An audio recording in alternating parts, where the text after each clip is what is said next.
Okay guys, we're back. I believe this is part 6 of the Crysis 2 review, and we're right in the middle of IGN's review for this game. And it's really just about to get good, so...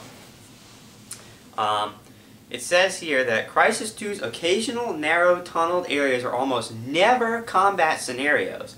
Instead, they feel like deliberate moments of respite to let you take in the catastrophe around you and build on the story. That entire statement is false. The narrow tunnel areas are almost always combat scenarios. Every tunnel that I went in, or every little space I went in, there were enemies. So, I don't know what they're talking about. It certainly doesn't build on the story, because there's really no story to build on, A. And B, I don't understand how walking in a tunnel builds on any kind of story. So, I don't understand. I think this statement is a lie. When it says it's almost never combat scenarios, actually, it's the complete opposite. It almost always is. So I don't know what that means. So that statement confuses me. Now this is the good part, because they're going to talk about the plot now, and this is funny. Okay. Written by sci-fi novelist Richard Morgan of Altered Carbon and Black Man/13. So this guy is apparently a science fiction novelist who wrote the story for this game. So if you're listening, Richard K. Morgan, don't read any of his books because they're not going to make sense. If he wrote the story for this game, then his books are going to jump all over the place and you won't know what the hell's going on. So obviously, Richard K. Morgan, whoever he is, he's a sci-fi novelist. I don't know how he's popular, if he is, because I've never heard of him, or any of these books that he's written, because his story sucks in this game. So, okay. This is a great statement. I have to read this. Crysis 2's story deals with sophisticated themes like transhumanism and the corporatization of power. Okay, if that's what the game's about, okay. This is the first that I've known of this. Because playing the entire game, I never saw any kind of sophisticated themes in this game whatsoever. So if this is what the game's about, thanks for telling me. Because just playing the game, I would have no idea. And I don't know what they're talking about. I see no sophisticated themes in this plot whatsoever, especially not transhumanism and corporatization of power. But okay. The story is slow to get going, and once it does, it sometimes seems like some pretty important moments of exposition got cut. Yeah, that's true. Even it says in this review that there's giant plot holes. Now listen to this next statement, because it makes me want to punch whoever wrote this in the face. Plot holes notwithstanding, Crysis 2 tells an interesting, if uneven, story that doesn't talk down to you. Here's the statement that makes me want to punch this dude right in the face. You just need to pay attention and discover at least a few of the hidden email collectibles to be clear on what's going on. That makes me want to punch you directly in your nose. So you're meaning to tell me that there's giant plot holes in this game, but it's your responsibility as a gamer to just pay attention and find hidden emails, and then the story will be clear. Let me tell you something. You see a game, I'll go back to BioShock, the audio diaries in that game, you can play the entire game, not listen to one audio diary, and you'll know what's happening in the game. It's not my job as the gamer to find your hidden collectibles to know what the hell's going on in the story. They're hidden collectibles. They're supposed to add to the plot. They're not supposed to be the plot. You're not supposed to have to walk around and find hidden emails to know what's going on in the game. What the hell is that? That is bullshit. That's exactly what that is. You mean to tell me, you can't know the plot of the game just by playing it? You've got to find these hidden emails? Well, all you got to do is pay attention, suck on it. Because that makes no sense. That is stupid, stupid story writing if I have to walk around and find email collectibles to be clear on the story. That's garbage. And it's awful plot writing. And for this person to sit here and say something like, well, you just need to pay attention and find these, at least a few of these hidden email collectibles to be clear. It's like, shut the hell up, because this is awful plot writing if that's what you have to do, okay? So here we go. This paragraph is the most hilarious thing I've ever read in a game review. I'm going to read the whole thing to you just so you absorb the awfulness of this paragraph. You may have trouble paying attention to the story, though, given Crysis 2's constant sensory assault. This is the best looking console game to date. It says it right there. I'm reading directly from it. This is the best looking console game to date. So how much money did IGN get from Crytek to write that review? I don't know. It eschews the dark, hyper-filtered visual style of games like Killzone and Gears of War for beautiful, ubiquitous light. I'm sorry, I don't know if I can read this with a straight face. Light isn't directed in Crysis 2. It cascades over buildings, through trees and glass, reflecting and bouncing around levels in a way that you haven't seen in a game before. It's a stark contrast to the constant screen-shaking destruction of one of the world's most distinctive centers of popular culture.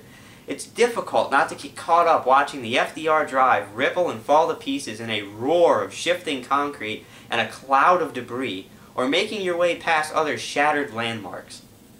The soundtrack complements this well, and Crysis 2 features loud, clear, aggressive, positional audios for those with 5.1 setups. Well, I don't frickin' have one. Gunfire echoes down city streets like Michael Mann directed them. Who the fuck is Michael Mann? I don't know who that is. This paragraph looks like something you've ever been in an English class, maybe in high school or maybe even in grammar school, where the point of the writing assignment was to write a narrative with 150 adjectives. That's exactly what this is. This is basically IGN bowing down and giving oral to Crytek. That's exactly what this is. You gotta be kidding me. Let me reread this. Light isn't directed in Crysis 2. It cascades, ... over buildings, through trees and glass, reflecting and bouncing around levels in a way you haven't seen in a game before. I mean, you gotta give me a break. IGN, you need to hire writers who don't write in a high school adjectives-filled way, and who actually are going to give a game review. I mean, what are you trying to go out on a date with Crytek who developed this game? Or are you trying to write a game review? I don't even get this. I mean, the best looking game on console to date. That is a lie. You put this game in your console, then you put Uncharted 2 in your console, and then you tell me what's the best looking game in the console up to date. This is a flat freaking lie, and it's filled with bugs, texture issues, glitches in the game.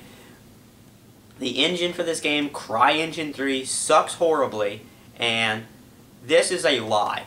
The best looking game in the console to date is a lie, and all this nonsense about how the light cascades. Give me a freaking break. I mean, here, where's my vomit bucket? Ugh, there we go. Vomit. That's what this is. This looks like Crytek paid these guys to write some kind of nonsense, adjective-filled fluff about the light in the game. I mean, you gotta give me a break with this. Moving on. Who's Michael Mann? Who the fuck is that? So here we go. This is where they're gonna finally, after this great review, basically to this point saying that this is the best game ever made, and nothing can ever beat this, they're finally gonna go into where they think the game falls short. So this ought to be interesting. Where does Crysis 2 stumble? God, who can say, you know? It has a checkpoint system that ranges from passable to unforgiving. That is true. The checkpoint system in the game also blows. As if it was designed to supplement the habitual PC quick-saving of the first game. Okay, didn't play the first game. Moreover, the free-thinking strategy that Crysis 2 fosters is discarded completely at a few points. Try the entire game. And the game demands a course of action without properly explaining what it is or where to go. I touched on that. This can result in rare moments. These aren't rare moments. These are pretty much your standard moments. Rare moments of exasperation or outright confusion. Then there are the glitches. Okay? This paragraph's interesting. Remember that smart, in quotes, AI I mentioned? It isn't always turned on, and there are weird moments when enemies will walk in circles or head first into their teammates without end. Other times, enemies human. Oh, okay. Never mind. I read that wrong. Enemies, human and otherwise, will remain completely oblivious to the shrieking firefight inches away from them. It's ... distracting. Crysis 2's experience is often such a well-integrated whole that watching the game's facade fall for a moment hurts when it happens. Crytek are lucky that the game picks itself back up again so well that these are minor complaints. Well, I have a few things to say. First of all, they're basically completely rescinding what they said in the beginning of the game. They're talking about how smart this AI is and how it has tactical combat and, you know, all this other nonsense and coordinated attacks against you. Well, they're basically saying here, yeah, remember all that stuff we said? We were lying. That's what they're saying. All that stuff we said, it's great, but it was a lie and it's usually not turned on. So, okay, that's interesting that you're going to say all that stuff about the smart AI, but then come in here and say, well, not really, we lied. Okay. And then it says that it's minor complaints. These aren't minor complaints, okay? When you don't know where to go in the game, when the game is glitching out to the point where you don't have a weapon, or you can't fire, or enemies are walking into one another and not actually fighting you, these aren't minor complaints. These affect the entire gameplay. I mean, how can you say that's a minor complaint? I don't understand. I mean, I don't understand how bugs and glitches and texture issues that directly affect the gameplay, how those are minor issues. I don't understand that. Especially when you're, and in this very review it said it's the best looking game on console, yet it has all these other problems. So, again, blah blah blah. Anyway, running out of time again.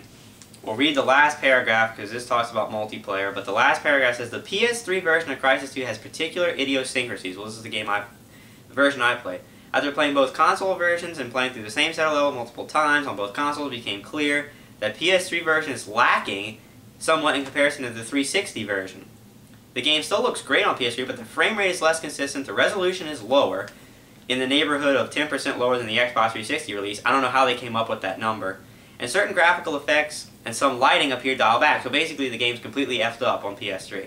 In layman's terms, there are more jagged edges in PS3 version, and things get more choppy than the 360, blah blah blah. The 360 is not immune, it just doesn't happen as often. That's a flat out lie. I just got through explaining that DSP actually had more problems with his playthrough on the 360 than I had. He had entire buildings disappearing on his version, where I didn't. So this is a lie. The 360 version was actually worse than the PS3 version. From the two I saw, these games are on even playing field on both systems. I don't want to hear all this nonsense about more jagged edges. That's BS. They know it. And plain and simple, it's a lie.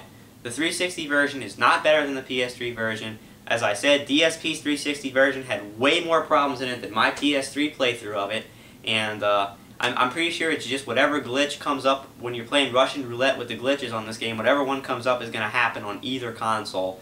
I don't believe one's better than the other one, and as I can clearly see, a direct difference from what I've seen personally to what this person is saying. So, that's going to do it for this review. Actually, it's not.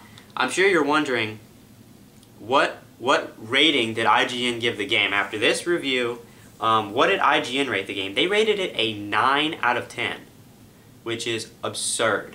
And we're going to have to cut the part here, but when I come back, I'm going to talk a little bit about why that's absurd, about this review, and then we're going to head towards the end of the longest game review in recorded human history of Crysis 2.